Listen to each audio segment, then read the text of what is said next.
Hi, I'm Rebecca and this is my vlog about knitting. I live in Silverdale, Washington. I have 5 kids. That's not how yeah, okay, 5 kids, 2 dogs, and a boyfriend, and we live in Silverdale, Washington. I think I already said that. My makeup looks terrible today. Thank you for noticing and pointing that out. I appreciate it. Not really. Things went wrong, okay? It was a disaster, and honestly, I'm too lazy to fix it. So this is what the world gets today. Okay, I'm showing up as I am. So yesterday when we left off, I was going to knit all day, except I got roped into going to the mall with my daughter, and then I was gonna sit down and knit and watch the new Lindsay Lohan Christmas movie on Netflix, Falling for Christmas. So we're gonna talk about that. Let's see. So I went to the mall and I was like, I'm not gonna buy anything for myself. Nah, I don't have that kind of money, but you guys know me, right? You knew that that was a lie. It was a lie. I did buy something and I'm so excited about it. I can't wait to show you guys. Okay, so, oh man, okay, we're gonna start with knitting. We're gonna start with knitting, although what I got is knitting adjacent. So I knit a glove for my children. I have 2 kids this fits, so that's exciting. This is Cascade Eco Plus. It's a bulky weight yarn, and I just wanted mittens really quickly. So that's what this looks like. It's undyed. I thought they were gonna hate it because it's not cute. It's a workhorse mitten, all right? And it's 100% wool. And I showed it to them and I'm like, hey, look, I'm a mitten. And they were like, oh my God, it's the best mitten ever, yay. And they tried it on, they were so happy. And they were like, we're getting mittens at school because such and such reason, I don't remember. And I was like, okay, yeah, that's great, but these are actually made of wool. And they were so excited. I guess I have talked about wool so much that they were like, oh my God, it's wool. That's amazing. I love wool. Okay, great, cool. So this took me about an hour and a half, which it doesn't seem like it should have taken me that long, but it did. That's okay. I'm gonna knit 3 more so that they'll each have a set of mittens and they'll be interchangeable because they'll all be exactly the same. And I might knit more, I don't know. I always want to knit more. I want to knit like 6 so that they always have a pair in case they lose it, but that is not to be, I don't think, because I will get bored and I will want to move on to other things because that's what kind of a knitter I am. I have to weave in the ends, obviously. This is the World's Simplest Mitten by Tin Can Knits. It's the same as the mittens, the scrappy mittens I was knitting earlier, but these are a child size on bulky weight. And the nice thing about the World's Simplest Mittens is that they have all kinds of sizes. I think they have 5 different sizes, and they have the numbers for anything from fingering to bulky, and it's amazing. And it's very, very, very simple. The pattern is almost instantly memorizable, so you can just knit the second one and you don't have to look at the pattern. It's just a cuff, some increases, putting stitches on hold, decreasing, you know, knitting, decreasing, and then a little thumb. This is basic. It's very basic.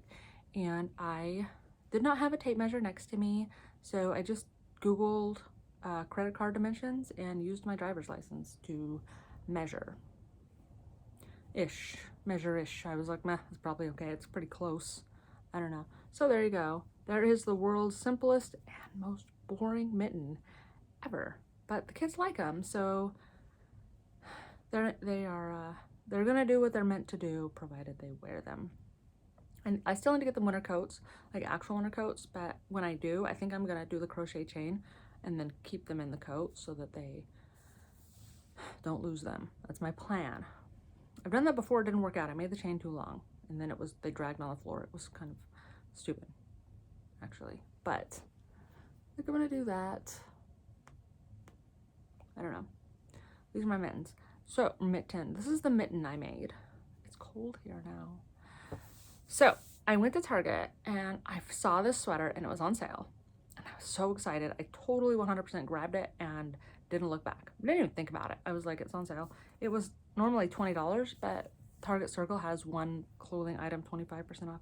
You guys, I set up my tripod and I pinched my finger in it. Oh my God, it hurts so bad. Look at that. Sorry, I know injuries are gross, but it really hurts. I don't have my ring light set up today. Okay, I bought a sweater at, it's amazing. It's something I totally would have knit myself, but now I don't have to, even though it's acrylic, recycled acrylic. So it's, you know, whatever. All right, so check out the sweater. Oh, look at this. Oh my God. Oh my God. Oh my God. It's like cropped a little bit, but look at the color. This is like my favorite color in the whole world. But the reason I bought this, the reason that I got this is because I have this yarn. And I feel like they go together really well. I'm like, I could do a hat, I could do mittens, I could do, not socks because it's a single ply. It's hedgehog fibers in the flamingo colorway. It is blinding, blindingly bright. So I could do this, you guys. They almost match entirely. Like, it's just slightly off, and most of that is from just the lighting that I have. I have an odd light on my face, which is contributing to my corpse look today. Okay, so what am I gonna do? I don't know. I don't know, but I'm thinking about buying like this. I don't know. Do I need another skein? No, I don't. What am I gonna do? Sweater, 2 single ply skeins. I could make a, no, I was gonna say I could make a shawl. Of course I could make anything I want, but I think a shawl would be overkill. I don't know, but it's like my favorite color. This like blinding electric neon pink, because it's not just neon pink. This is like blinding, you guys. Favorite color. So excited about that. I'm so excited to wear it. It's so cute. And it was 25% off with Target Circle. And Target doesn't sponsor me. Wouldn't that be great? I'd take it. I would be a sellout for that. Look at that sleeve. I didn't try it on.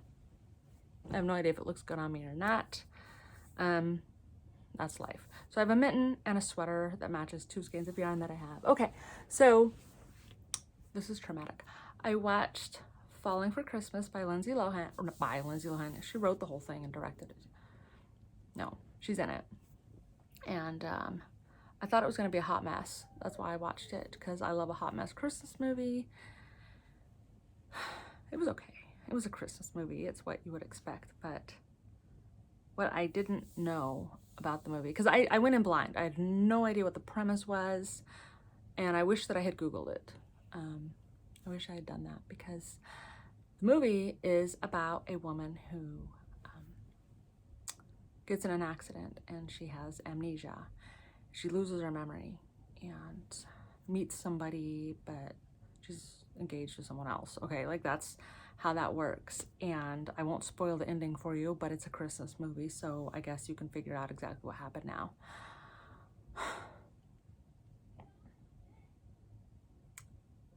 I didn't turn it off because my kids were watching it with me, but I cannot deal with movies that are like romantic movies that deal with memory loss. I had that happen to me. I've been in that situation before where I was in a relationship with somebody and they had memory loss and they lost, just wiped out. And it's not a movie, right? That's not how it works in real life. They don't just see you and go, oh yeah, I remember everything now. I'm so glad you showed me that. And you can't just love a person out of that. You can't just be like, oh, look at me, remember? We're dating and we're together and this is really great. They don't remember. They don't remember. You can't bring memories back by loving people enough. And reintroducing them to their old life doesn't jog the memory. It doesn't make the memory come back. It's awful. It's awful. And losing your memory fully is upsetting. It's scary. It's horrible. And having people in your life that have always been there for you, that you don't know and don't recognize and don't remember, is traumatizing. It's traumatizing. And people who want to be like, please remember me, can be upsetting and agitating, and it doesn't necessarily help with their progress and getting their mental health back on track. So sometimes when you're in a relationship with somebody and they lose their memory completely, sometimes you have to break your own heart and walk away from that and let them heal on their own with the medical intervention that they need, because your presence is too much.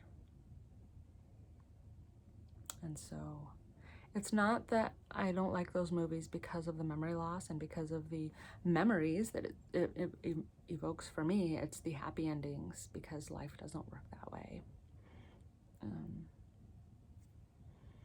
And it's frustrating because she's like, I don't remember anything. And they're like, that's okay, we'll just make a new name for you. And she's like, okay, that sounds great. And then she has a totally different personality, meets these people and falls in love. And then her fiance comes back and he's like, I'm your fiance. And she's like, oh my God, yeah, totally. Okay, cool, sure. Yeah, and starts calling her dad. And she's like, yay, this is great. It's not how it works, man. It's not what happens. And there's a lot of movies like that. There's a lot of movies, 50 First Dates, The Vow. And they give these examples of relationships that are just made better. They're just fine because the person just tried hard enough to reach them and it worked out. And I think that being in a relationship with somebody who experiences complete and total memory loss is one of the most excruciating things that a person can ever go through. It's not just fun and exciting and new experiences and recreating everything and loving them enough that they will remember. And that is my trauma. And I wish I had known that going into that movie, because I would not have watched it.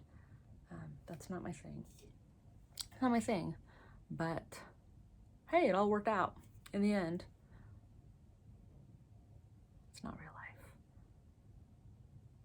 That's not real life. And memory loss is a real condition, like a lot of real conditions. You know, you can't just love somebody so much that their cancer goes away or that their bipolar goes away. You can't love somebody out of mental illness. It doesn't work. It doesn't work. And I think that if you made a movie where it's Christmas time and the girl is dying of cancer and the boyfriend is like, you know what? I'm just gonna propose to her now and, you know, wish for a Christmas miracle. And then he's like, I love you, will you marry me? And she's like, I'm cured, yay.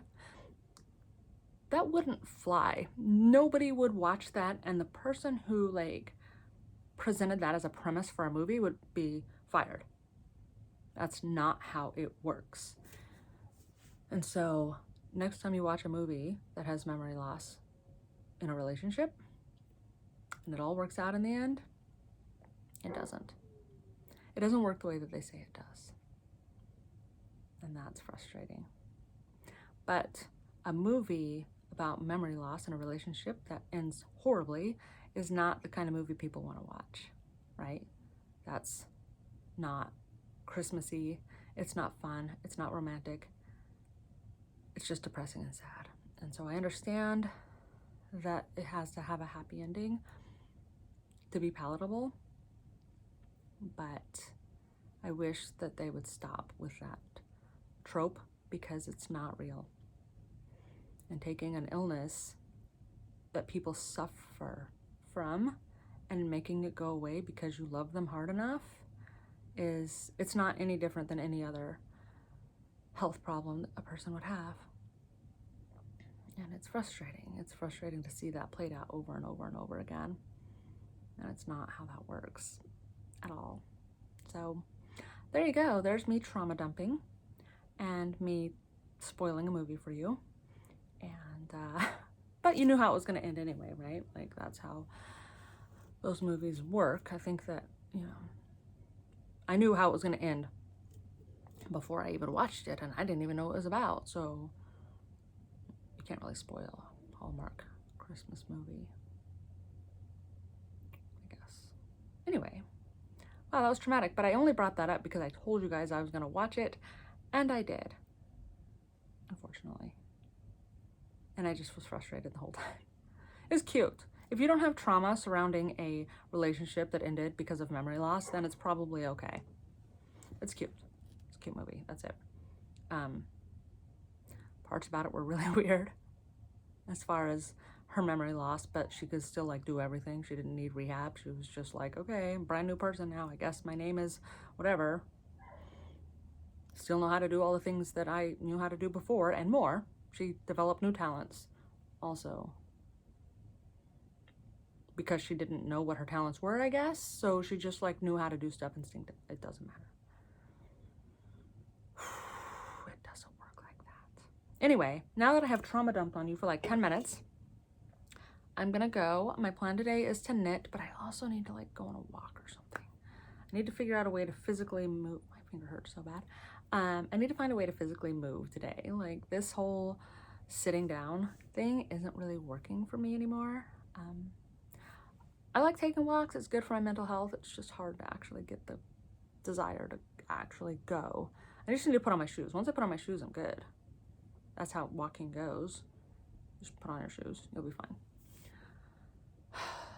But anyway, what a downer. No, it's okay. It's okay. It's just frustrating more than anything. It's been 12 years. I'm over it. I am. It doesn't sound like it, but I am. I'm over that. It's just a little blip in my story. So yeah, okay, cool. I'm gonna end this. Hopefully I have another mitten to show you tomorrow, or 2, or 1.5. That would be great. And I'm gonna think about what these need to become in light of my sweater. Or they don't even have, I can make something completely different. Maybe I'll just make a shawl and not wear them together. But look at this color, you guys. I wanted to use this for my Stephen West mystery knit along, but I didn't, and I'm happy with that decision. These need to become something special. I don't know what it's gonna be, but anyway, okay. I will talk to you guys tomorrow. No, I won't. Yes, I will. Maybe. All my kids are home today, which is why I'm in my bedroom, and everybody's gonna be home tomorrow too, and the next day, because Veterans Day. So yay. Okay, I will talk to you guys later. Have a good day. Bye.